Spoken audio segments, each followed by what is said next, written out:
अच्छा जी, हमने ना अब नोमेनक्लेचर ऑफ कॉम्प्लेक्स कंपाउंड्स पढ़ना है। Actually question number 11 from exercise हम लोग करवाएंगे आपको, तो उसको पढ़ने से पहले हमें थोड़ा सा कॉम्प्लेक्स कंपाउंड के बारे में हाउ नो हो। ठीक है, तो हम हल्का सा कॉम्प्लेक्स कंपाउंड के बारे में जानने की कोशिश करने लगे हैं। तो कॉम्प्लेक्स कंपाउंड्स किन्हें कहते हैं, कैसे होते हैं, और चीजें इनकी डिफरेंट डिफरेंट देखनी है। हम कहते हैं those compounds which give complex ions in water are called complex compounds। अब complex compounds का हल्का सा जो है ना वो ओवरव्यू लेना है। अब ये जो आयन है ना ये कॉम्प्लेक्स होने चाहिए। अब ये 3 किस्म के हैं, ठीक है, अब वो उसके जानना है हमने। 3 किस्म के हैं, ठीक है। क्या ये होते हैं एनायनिक कॉम्प्लेक्स कंपाउंड, क्या ये होते हैं कैटायनिक कॉम्प्लेक्स कंपाउंड, या ये होते हैं न्यूट्रल कॉम्प्लेक्स कंपाउंड। ठीक है, 3 ही किस्म के ये पाए जाते हैं। एनायनिक में जो होता है वो कॉम्प्लेक्स एनायन होता है, इनमें कॉम्प्लेक्स कैटायन होता है, और इसमें कोई एनायन या कैटायन वाला चक्कर नहीं होता। इसमें न्यूट्रल कॉम्प्लेक्स होता है। क्या होता है जी? न्यूट्रल कॉम्प्लेक्स होता है। तो हमने ये तीनों एग्जांपल्स आपके यहाँ गोशगुजार करनी है ताकि आप लोगों को पता चल सके। तो पहले हम एनायनिक करने लगे। K4 FeCN6, ठीक है। फिर कैटायनिक कर देते हैं कॉपर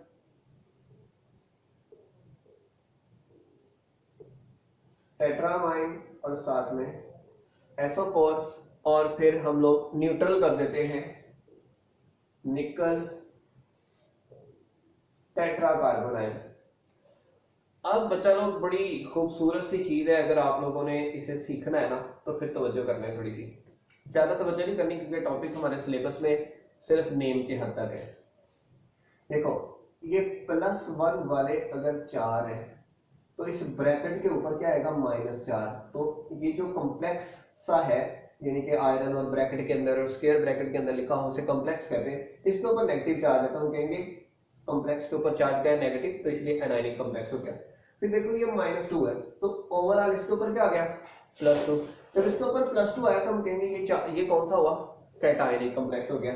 फिर ना इसके इधर कुछ है ना इसके इधर कुछ है, इसलिए इसके ऊपर चार्ज क्या है 0, इसके ऊपर चार्ज क्या है 0 है।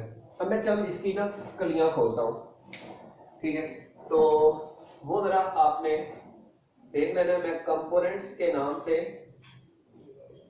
आपको थोड़ी सी इसकी डिटेल दूंगा, जरा सुनिएगा। मसलन देखिए ये K4 FeCN6 है, ठीक है।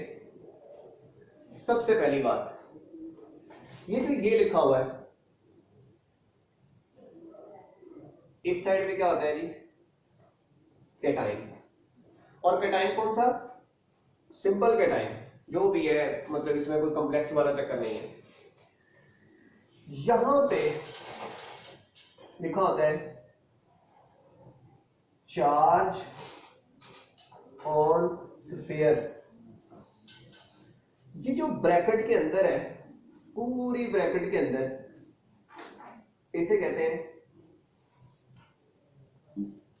स्फेयर। इसे क्या कहते हैं? स्फेयर। जो स्क्वायर ब्रैकेट के अंदर उसे क्या कहते हैं? स्फेयर। ये जो बना हुआ है ब्रैकेट के अंदर एक मेटल है, इसे कहते हैं सेंट्रल मेटल केटाइन या एटम कह लें।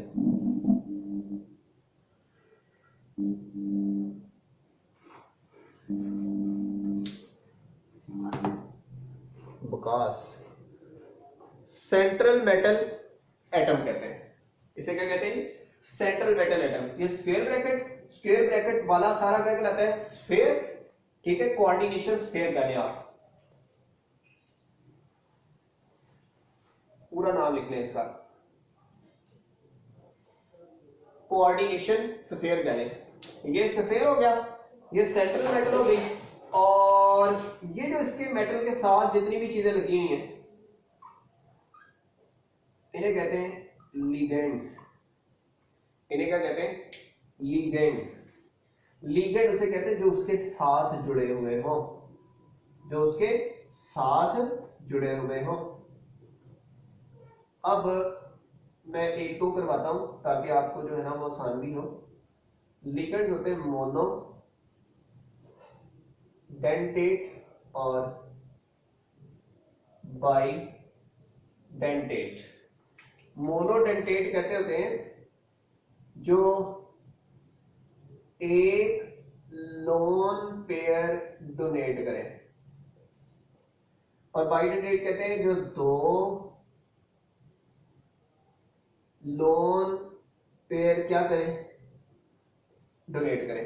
मतलब इसकी आसान भाषा समझनी है, ये जो लिगेंड है ये सेंट्रल मेटल एटम के साथ कोऑर्डिनेट कोवलेंट बॉन्ड से लगे हुए हैं, तो कोऑर्डिनेट कोवलेंट बॉन्ड में ये लोन पेयर इसको देकर फिर बॉन्ड बनाते हैं। तो लिगेंड की डेफिनेशन ये होती है कि the atoms are group of atom which are अपना linked with central metal atom with by forming a coordinate covalent bond by donating a lone pair. तो इस वजह से मोनोडेंटेट जो एक लोन पेयर है, बाइडेंटेट जो दो लोन पेयर है।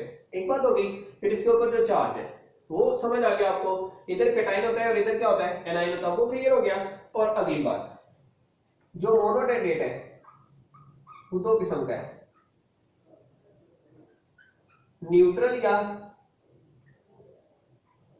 एनाइनिक। बाइडेंटेट भी दो किस्म का है,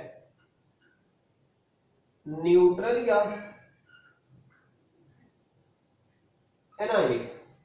ठीक है, जो न्यूट्रल होता है उसका नाम वैसे लिखते होते हैं, और एनाइनिक का नाम एंड पर ओ के साथ है, ब्रेक लगाते हैं। मसलन मैं न्यूट्रल की एग्जांपल देता हूं, H2O,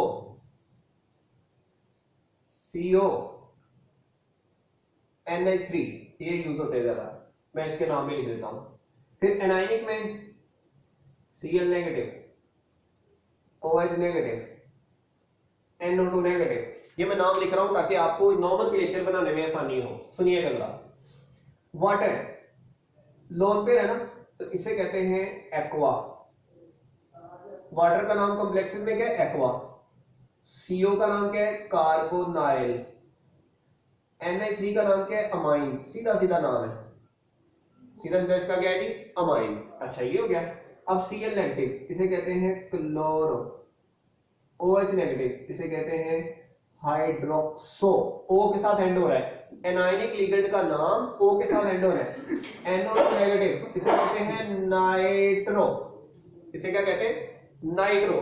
तो O के साथ एंड हो रहा है एनाइनिक का, और सिंपल जो नाम है वो न्यूट्रल के। और कैटाइनिक तो हो ही नहीं सकता ना, क्योंकि वो तो उसके पास लोन पेयर ही नहीं होता।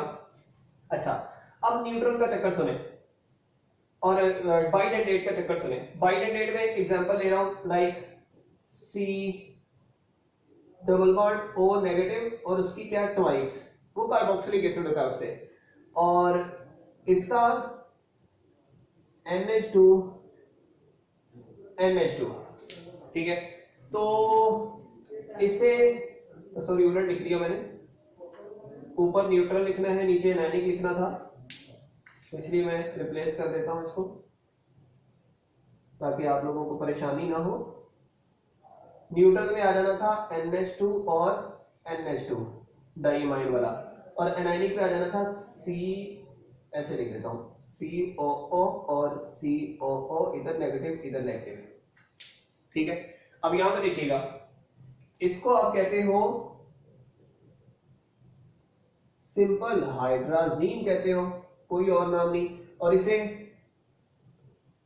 ऑक्सलेट होता है ना, तो ऑक्सालेटो, ओ लग रहा है एंड पे, क्योंकि एनाइनिक के एंड पर क्या आता है, ओ आता है। एनाइनिक के एंड पर क्या आता है, ओ आता है। ये पहला तो हमें नाम का चक्कर समझ आ गया, क्लियर हो गया। लीगेंड्स हमारे थोड़े से क्लियरिफाई हो गए। अच्छा, अब नाम लिखने का फार्मूला जानना है आपने, ठीक है, और शॉर्टकट जानना है और देखना है भी नाम देते कैसे हैं। सही है, तरह सुनिएगा। सबसे पहले सुने, सबसे पहले केटाइन का नाम आना है। सबसे पहले किसका नाम आना है, केटाइन का। केटाइन के बाद जो हमारे पास अगली चीज आती है वो आती है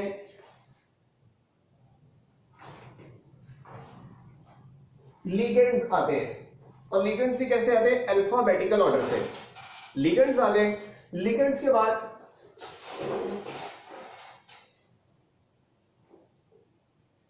सेंट्रल मेटल का नाम आना है। सेंट्रल मेटल आ गई, उसके बाद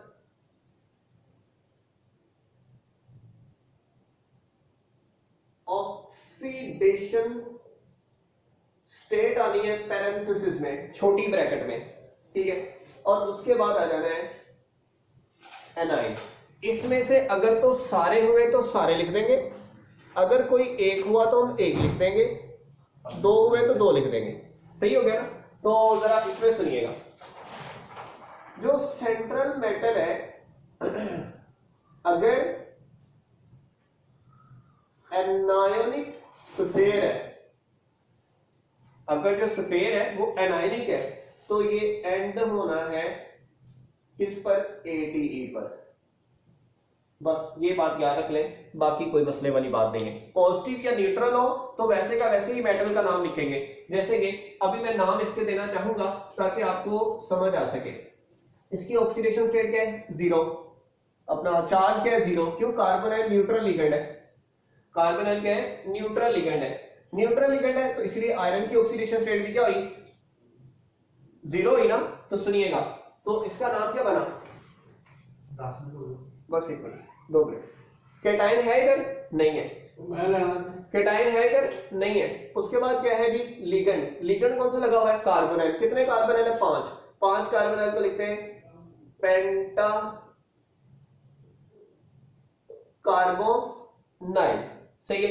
और साथ में न्यूट्रल है तो इसे आयरन का आयरन कहेंगे।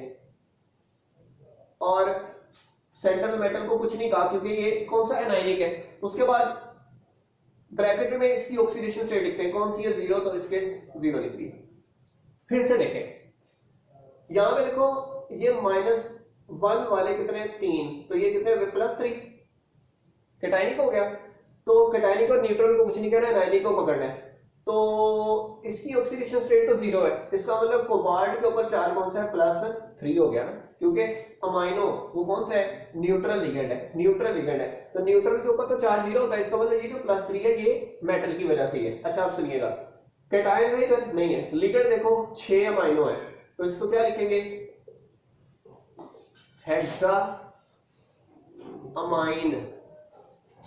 हेक्सा अमाइन, ये 6 अमाइन है, 6 क्या है जी, अमाइन है, ठीक है। और कोबाल्ट है तो कोबाल्ट लिखेंगे, कोबाल्ट पैरेंथेसिस में कितने आएगा, 3, और साथ में ट्राइक्लोराइड, साथ में क्या आएगा, ट्राइक्लोराइड। 3 सॉरी ऐसे नहीं, रोमन नंबर में, बड़ी रोमन गिनती में ऐसे हमने 3 लिखना है, और साथ में क्या आ गया, कोबाल्ट आ गया, ठीक है। ट्राइक्लोराइड भी ठीक है, सिर्फ क्लोराइड भी ठीक है, सिर्फ क्लोराइड भी ठीक होता है क्योंकि केटाइन और एनाइन में इतना मैटर नहीं करता। फिर यहां पे देखो आयरन है, 6 अमाइनो है, पहले केटाइन नहीं है तो लिगेंड है, लिगेंड में हेक्सा एक्वा, ठीक है। साथ में फिर क्या आ गया जी, आयरन, इसकी ऑक्सीडेशन स्टेट क्या हुई इधर जी +2, तो इधर क्या लिख दिया हमने 2। फिर सुनो इधर +3 है, +1 वाले 3 है, तो इधर -3, आप -3 है ना, तो -3 में देखो -3 कैसे आया, -1 वाले 6 है फ्लोरो, तो इसका मतलब +3 ये होगा, तो तभी ओवरऑल -3 होना है ना, ठीक है। तो इसका मतलब इसकी ऑक्सीडेशन स्टेट 3 लगानी है, तो पहले सोडियम लिखो,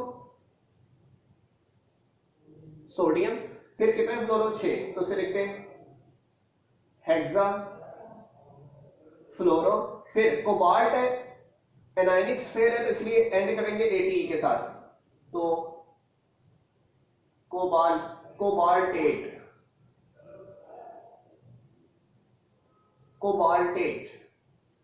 सही है। और इसकी ऑक्सीडेशन स्टेट 3 है, तो इधर क्या लिखा मैंने ब्रैकेट में 3 लिख दिया, ब्रैकेट में क्या लिख दिया 3 लिख दिया। ऐसे ही देखो ये है हाइड्रोक्सो, अब दो किस्म के डिफरेंट किस्म के, ये H से शुरू हो रहा है और ये A से शुरू हो रहा है, तो अल्फाबेटिकल ऑर्डर में कौन विन करेगा A, जो 2 आगे तो फिर हम लिखेंगे इधर टेट्रा